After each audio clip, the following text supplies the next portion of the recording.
Maya. This is my husband, Gijs. We run a dairy farm with 120 cows. And we have problems with the government because the government is putting up more regulations to our farmers, but they say it's for the environment. But you know, the restrictions are becoming so intense, and it's not doable anymore. Also, they pronounced last week that they want to buy out 3,000 farmers, and in the last half year, first they say it's 1,200 farmers, and they say no, don't worry, it's 500 farmers, and now they say no, it's 3,000 farmers. So we get quite, as farmers, we get desperate, I guess. It's like they say it's for the environment, but sometimes, you know, when you see industries growing in the Netherlands, and they say the farmland is almost dying. It's going so bad here, and plants are dying and everything. Mm-hmm. When we look outside, there is nothing going on. So it's quite strange for us to get this big accusations about on our backs. So we try to farm with low inputs and have high quality products. And yeah, the population in the Netherlands is growing. Yeah, so that's kind of what we've. Someone did have a question about that. They say that they, kind of the government of the Netherlands, kind of has a goal to increase the population, which is essentially pushing out farmers. So, can you tell us maybe a little bit about that? Like, what's their goal to increase the population, and how does that affect farmers?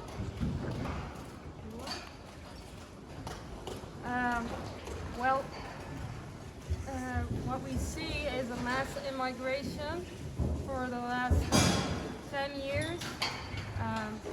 Maybe you know our Prime Minister, Mark Rutte. He is just letting people in. And we now have up to 70 million people in the Netherlands. But the plans are until 2030, they want to grow Netherlands up to 30 million people. And it's a strange thing because all these people need to eat. And for us, you know, if you say it's for the environment, then you should let us farm on the land. But it looks like, you know, the land is being bought out of the agriculture sector, and it's going straight to industry or building houses or nature, extreme nature, you know, it's like rewilded wilderness, nothing grows. That's the endangered nature, they say, and this is why we have to leave, they say, because the nature is protected, and we are polluting it. We are putting nitrogen. They say from the farmers, the pollution, it can go 2 miles. It can still hit the nature, and so we have in Holland got how many Nature 2000, it's what it's called. These areas, it's protected areas. They have like 122 endangered nature areas. So everybody is close to them. And if you say you are polluting on that, and many farmers are, you know, what is pollution, I don't know, but it's like we are polluting on it, but the aircraft, they don't count. Yeah, I told you. Yeah. Yeah, how much? You want to come? Yeah. They Come, don't count the airplanes. They don't count above the 900 meters. right. So they don't have to reduce emission only from 0 to 900. Right. Has So- to reduce their emissions. Yeah. Yeah. And we have to reduce every step we do with the farm. We have to reduce emission. Right. So like So yeah, like the example with the floor, maybe. Yeah, so you can see here we built a stable in 2013. This is a special emission floor, so it should keep the emission underneath the stable. So the shit goes in, and there's I think it's a lid. That's the best word for it, and it closes all the time. Shit goes in, and it drops down. The lid will close the store again. But the problem at this moment is we built in 2013. This system they figured it out in 2010. In 2015 the system was already from the list. So there is a list in Holland, and there are all the emission systems you can choose are on the list. So, and every time there goes a few systems off, there never come new systems on the list. So the problem now is if we want to build or rebuild or keep 5 cows more in the stable, we always have to reduce emission on the farm. So also if we grow in the same stable, but if we grow with animals. So what the court did is they shut down the whole list. So we're not able to choose more. So the problem is you don't can grow at this, or you don't can grow. You don't can grow with your farm, but also you don't can invest in to reduce emission. And that's what the Dutch government wants. We must or we want to produce on a way that costs the less CO2 and emission. But if we don't can choose to a system to reduce the emission, yeah, the whole sector, where's that? Oh, the whole sector comes to a standstill, and that's what's going on now. And everybody is afraid to have a standstill, because if you cannot go further from a standstill, that will cost tons and tons of money. So what the Dutch government does is, and that's the worst thing that can happen, is they just bought time at the court. So to say the court shut down the whole list, they have a lot of time to figure out how to reduce the certain amount of farmers. So that's the worst scenario for the dairy farmers and the pig farmers, is that we run out of time. So they have enough time, the court and the government, and we are, because we have to, this floor must go out over 5 years, so it's done. We don't can have dairy cows anymore in this stable, or we have to rebuild everything, but we cannot earn it back. But the other part with what Yvonne told from the land is, I think, and that's a lot of people don't know, but we have the most expensive land of the world is in Holland, because we pay between the 7 and the 12 euro a square meter,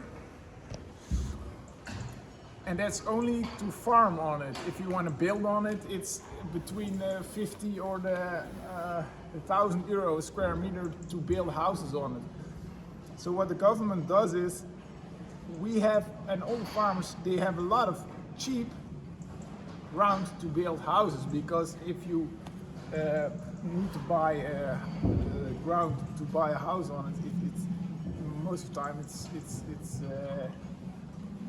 20 times expensive than to farm. So what do is they need to have the ground to live and to make a lot of industry, because the government earns a lot of money on the industry because they pay a lot of more taxes, and the most of the people from the government they are in the technical commission, and they all get how do you call it, state penning. You know what that is? No. So they give you money underneath the table Okay. to make sure I can build a new factory. Right. Huh. So the farmers are never on the table with the government to make sure everything is gonna work on their way. Yeah. And the industry does nothing else. They're the whole time on the table with the government and say, we need to have this and need to have this, because all the people in the world know Netherlands through their industry, not because of their farms and their cheese and their potatoes. So the governments want to sell Dutch industry, and they don't want to sell Dutch milk because they can buy milk everywhere in the world. Mm-hmm. So there is the verdienmodel, is that? The way that we make money. Nee, maar het verdienmodel van de industrie. So the government can earn tons of money from the industry because they make more money on a square meter than the farm. The farm is a big business with a lot of work and less profit.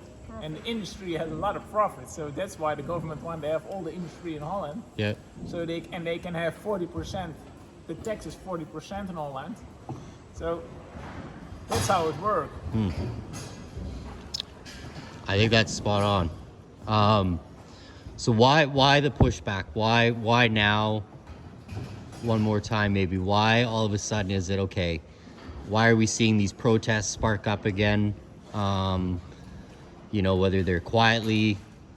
Because maybe Gijs can explain better, but we have all have an environmental license that the government knows exactly what farmers pollute, what the pollution from our farm is, what the factories and the airports, all pollution is providing. They don't have to have the license until now.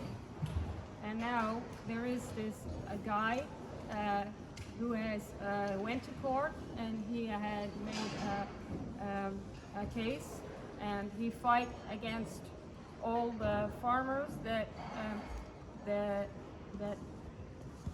we all have a license, but some were allowed by the government to only if they extended their stables, they had only to make an announcement. I extended my stable, and now I have this many animals, and now I pollute this much.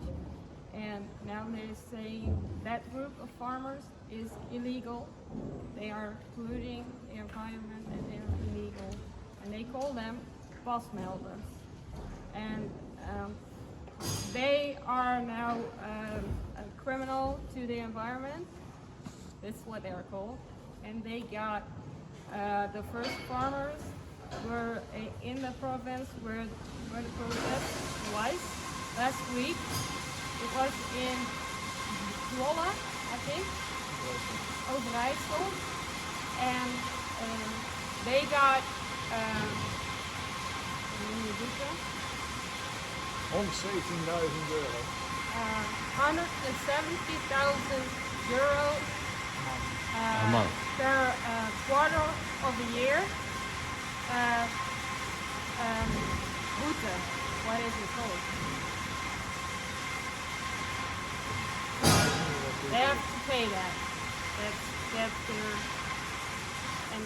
and this will make these farmers go bankrupt in a couple of months. It will not last, and this is the first province that started doing that.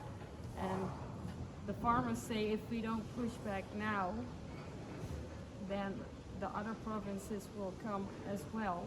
So it's just buying time. Why? I think because they were clear they need, I think they just need land. It's just a matter of time for us. How long can we last this fight? Because it's now exposed to the world that we are fighting for like 3 years maybe already. The first protests were in 2018, the first big protest here, and it's not stopping. So for us, we would rather have that they were honest with us. What do you want? Because they want the land. It's clear they want to build more than 100,000 houses, and it's not for our people. I think our people are still waiting for houses. Right. So that's what the answer to your question is. Why now? And maybe Gijs can tell more about the pasmelden. I don't know exactly how it Yeah, do you know how the system works from pasmelden? No. So you have three kinds. You can have three kinds of ways to build or to have a license on. So you have you have an original license. So that's what we got. We went to the government and asked, can we build 120 cows? And they said, oh, it's good.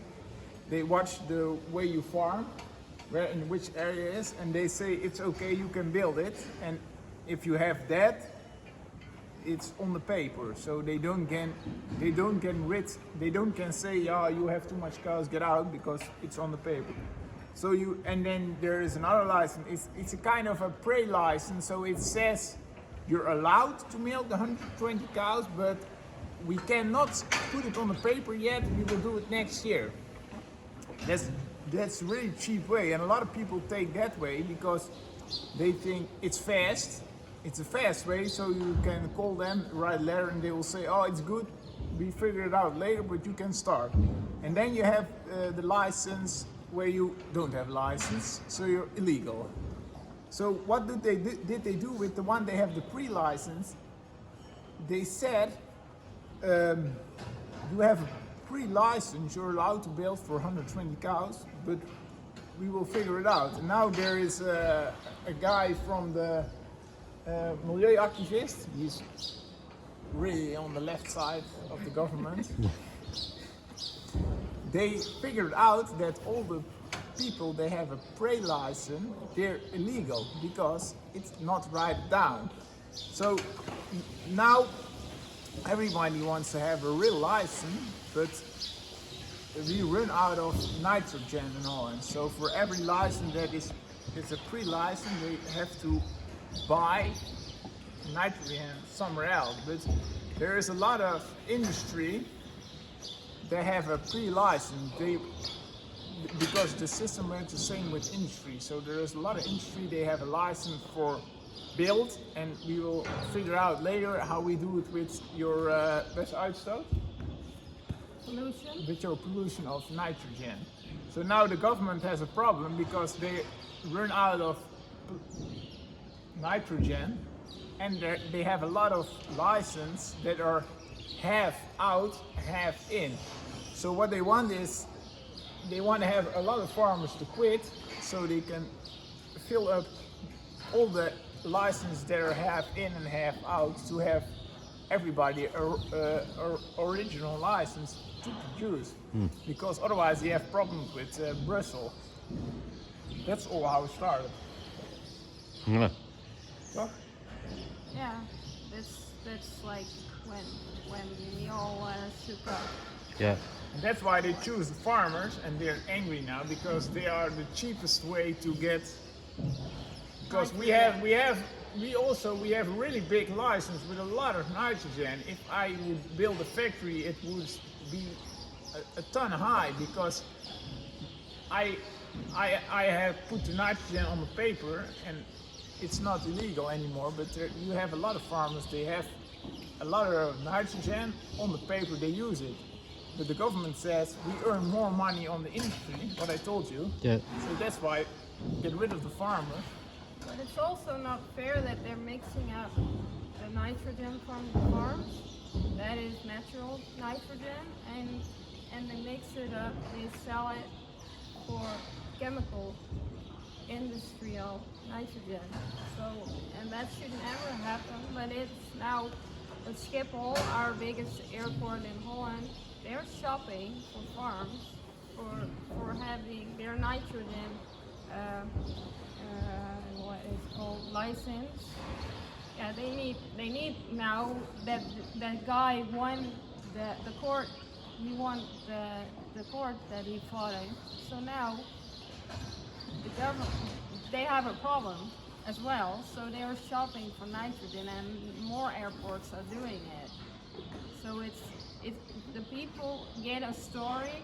Like, if we buy out the farmers, everything will be greener and all the birds are happier and everyone is healthier, because we are the ones that causing lung problems and So all the Dutch farmers sell the nitrogen and come to Canada to buy a few big farms.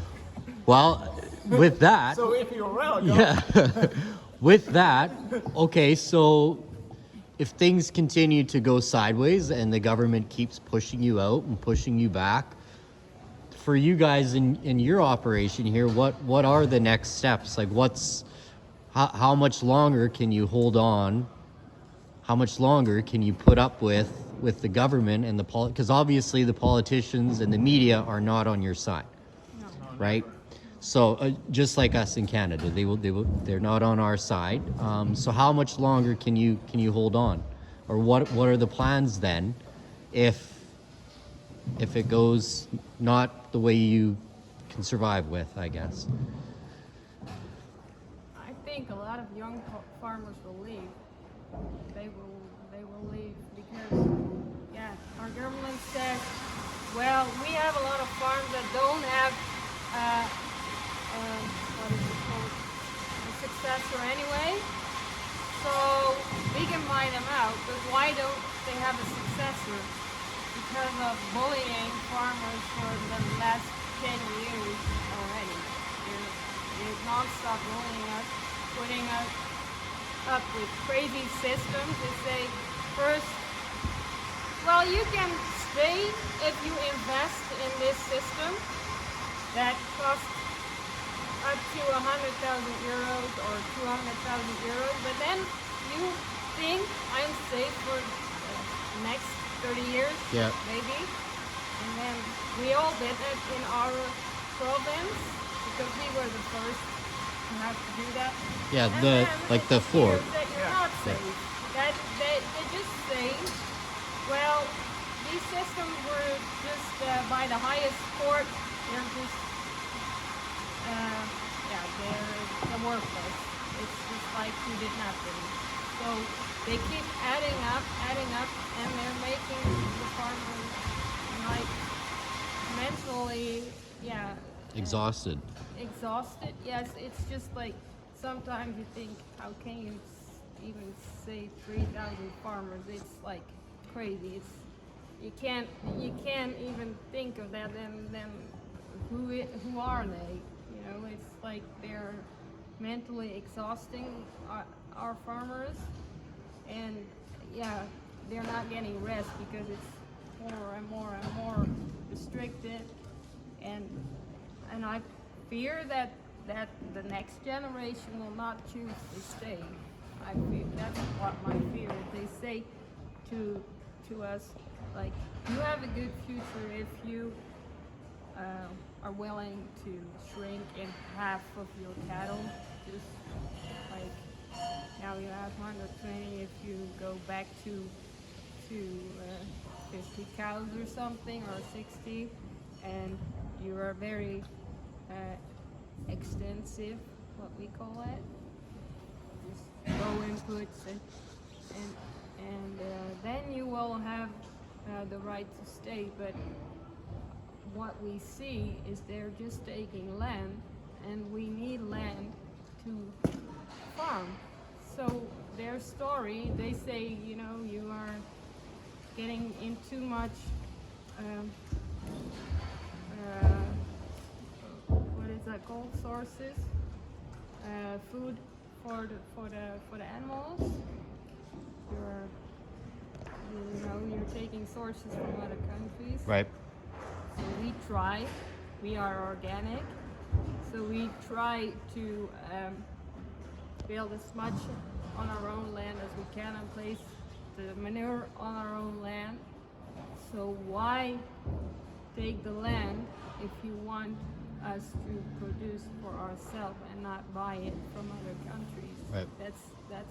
That's not making sense at all, and that's what I feel it's not honest. They're just keep taking the land and also making it. They're digging it off. What they buy, dig it off, and call it nature, and it will not provide food anymore. It will not be fertile anymore. They're just major nature projects. Mm-hmm. And then they are making it endangered nature, and then they don't ever be fertile anymore like our grandparents. They made it fertile. They plowed it and they had a lot of work on it, and now they're just buying it and make it useless for like prairies. I don't know if you have that in Canada as well, but Ja, dan hebben ze toendra's. yeah, they do have that. But you have a lot more land, and we have not so much Yeah. land.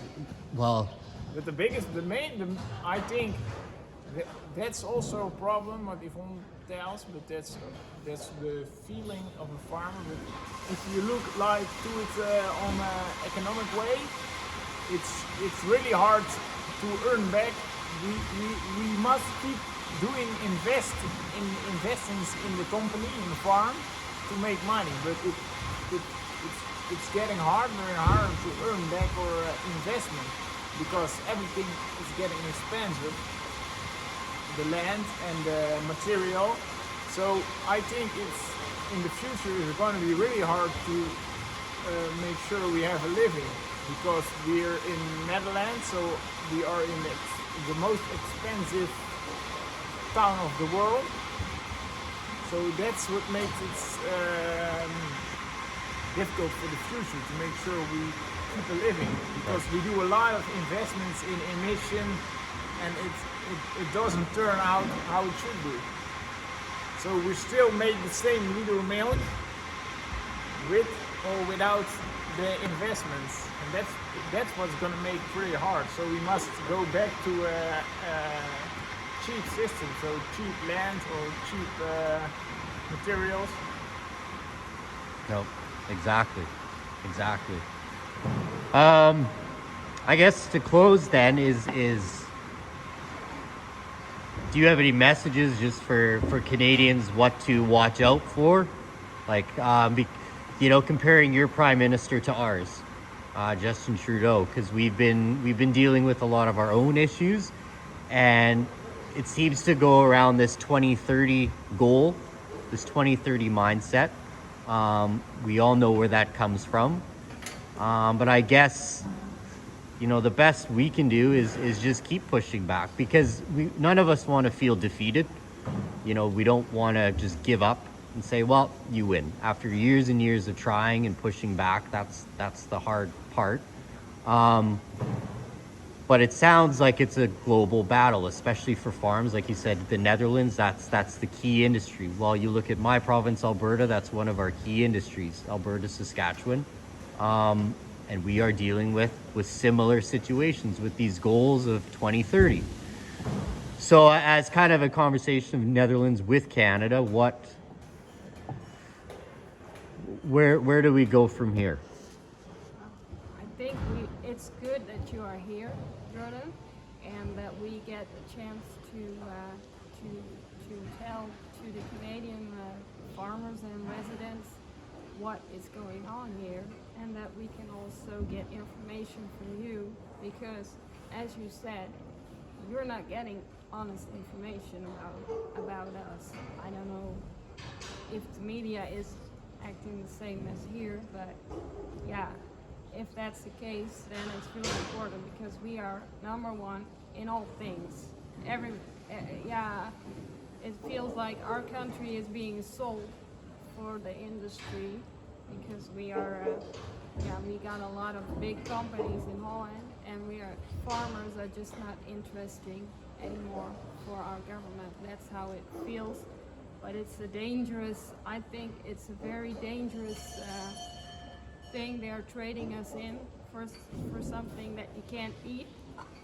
And if they say, well, it's okay, we can always import food because they made a lot of deals with I hear also with Canada.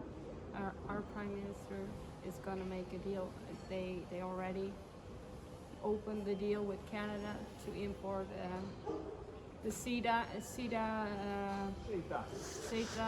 They already opened it, and also Ukraine. They made a grain deal with Ukraine, and I think it's dangerous because the borders can always close. We saw that with COVID. We had a trial, and we said no worries to our Dutch citizens. The farmers will keep producing, and we did. But if the borders close or the weather is not on our side, they don't think about that, and it's a dangerous thing because if once you sold your land and the farmers are gone, it's gone, and I think they should I don't have the illusion that they were gonna reconsider anything because they're so into 2030 making Holland into a city. Yeah. And we are trying to hang on, and we're happy with your support. And No, I know the folks back home are very eager to hear, and because it's not covered.